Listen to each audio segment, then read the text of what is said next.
Selamat malam saudara yang kasih Tuhan. Dalam minggu ini sebagai bagian dari rangkaian doa syafaat malam, kita akan merenungkan beberapa kata-kata atau ucapan yang mungkin menarik atau tidak Anda duga sebelumnya yang ada dalam Alkitab. Mari kita merenungkannya sebagai bagian dari kita bersyafaat malam ini. Malam hari ini kita akan merenungkan salah satu ucapan Tuhan Yesus yang mungkin membingungkan, yaitu biarlah orang-orang mati menguburkan orang-orang mati mereka. Kira-kira apa maksudnya ya? Apakah Tuhan Yesus sedang bicara tentang hal-hal yang di film horor? Zombie, mumi, vampir? Tentu tidak, saudara. Jauh sekali dari hal tersebut. Lalu, apakah Yesus sedang bicara tentang sesuatu yang harafiah? Bahwa urusan menguburkan orang mati ya urusan orang mati. Waduh, kalau begitu bisa-bisa PPK Tabita tidak punya pekerjaan lagi dong. Jadi kira-kira apa ya maksud dari perkataan Tuhan Yesus tersebut?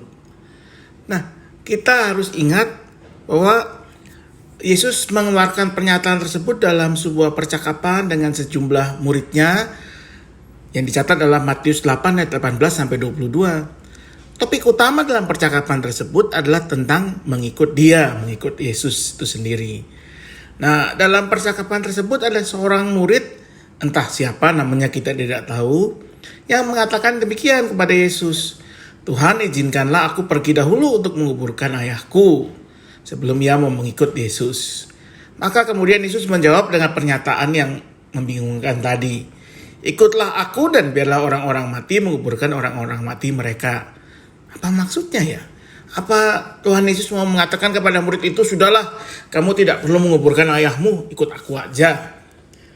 Nah, saudara yang dikasih Tuhan, dalam budaya Yahudi, penghormatan kepada orang tua adalah hal yang amat sangat penting, kalau bukan yang terutama dalam hidup seseorang. Kita tentu ingat bahwa dalam 10 perintah Allah atau Dekalog di Perjanjian Lama, perintah hormatilah ayah dan ibumu adalah perintah kelima. Berarti perintah yang pertama yang mengatur relasi antar manusia. Menghormati orang tua karena itu menjadi hal yang amat sangat penting dalam masyarakat Yahudi. Nah, menariknya William Berkeley, seorang ahli biblika, berpendapat bahwa ketika sang murid itu mengatakan izinkanlah aku pergi dahulu menguburkan ayahku, itu tidak harus berarti bahwa ayah sang murid sudah meninggal pada saat itu. Tapi ini sebenarnya adalah cara lain baginya untuk mengatakan kepada Yesus bahwa aku mau ikut engkau. Tapi nanti ya Tuhan, kalau ayahku sudah meninggal. Mengapa demikian?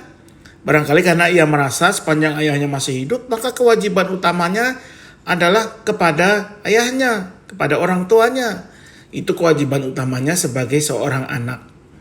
Nah, di sini kita bisa mengerti bahwa pernyataan Yesus, ikutlah aku dan biarlah orang-orang mati menguburkan orang-orang mati mereka, itu tidak bermakna bahwa sang murid harus mengabaikan ayahnya atau orang tuanya. Tetapi bahwa Yesus sedang mau mengatakan hal yang lain, dan ini gaya bahasa orang Yahudi. Mereka suka menggunakan istilah yang diperbesar atau hiperbolik untuk menekankan makna yang lain. Yesus sebetulnya sedang mau mengatakan kepada muridnya bahwa urusan mengikut Yesus juga adalah hal yang utama dalam hidup, yang harus direspon dengan kesungguhan, sebagaimana seorang Yahudi menghormati dan menaati orang tuanya, termasuk kesungguhan untuk berani keluar dari kondisi atau keadaan yang mendatangkan kenyamanan baginya, entah itu lingkungan pergaulan, masyarakat, atau bahkan keluarga. Pernyataan Yesus tersebut sebenarnya mau mengajak kepada setiap orang yang mau menjadi muridnya untuk sungguh-sungguh bertanya kepada dirinya sendiri. Sungguhkah ia mau menjadi murid Yesus? Berjalan bersama dengan Yesus dalam setiap langkah kehidupan. Sekalipun mungkin itu berarti keluar dari kenyamanan yang diberikan oleh masyarakat, lingkungan, bahkan keluarga. Atau kita masih mau menunggu-nunggu. Nanti ya Tuhan, kalau saya sudah kaya, kalau saya sudah mapan, kalau saya sudah enak hidupnya. Maukah kita mengikut Yesus sekarang, saat ini? Mari kita bersatu dalam doa syafaat kita.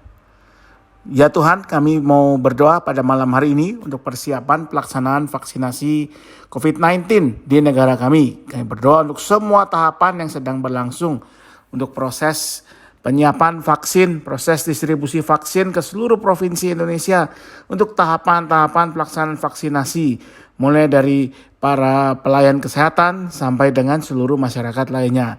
Biarlah semua proses yang ada boleh diikuti dengan seksama, dengan kepatuhan oleh setiap orang yang terlibat, oleh seluruh rakyat Indonesia, sehingga pada akhirnya proses ini membantu bangsa negara kami untuk keluar dari situasi pandemi ini. Kami mau berdoa juga mendukung saudara kami yang dalam berbagai kelemahan fisik karena sakit penyakit, yang dirawat di rumah sakit ataupun di rumah.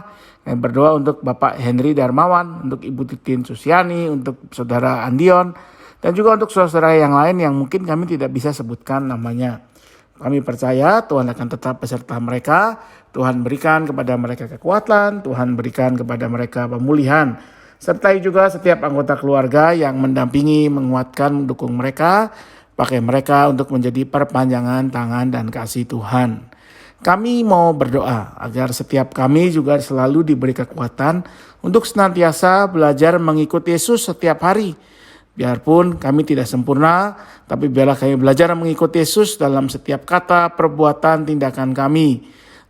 Biarlah segala kelemahan kami Tuhan sempurnakan, Tuhan jadikan baik karena kasih dan anugerah Tuhan. Dan biarlah dengan kami menjadi pengikut-pengikut Kristus, kami menjadi berkat bagi sesama kami.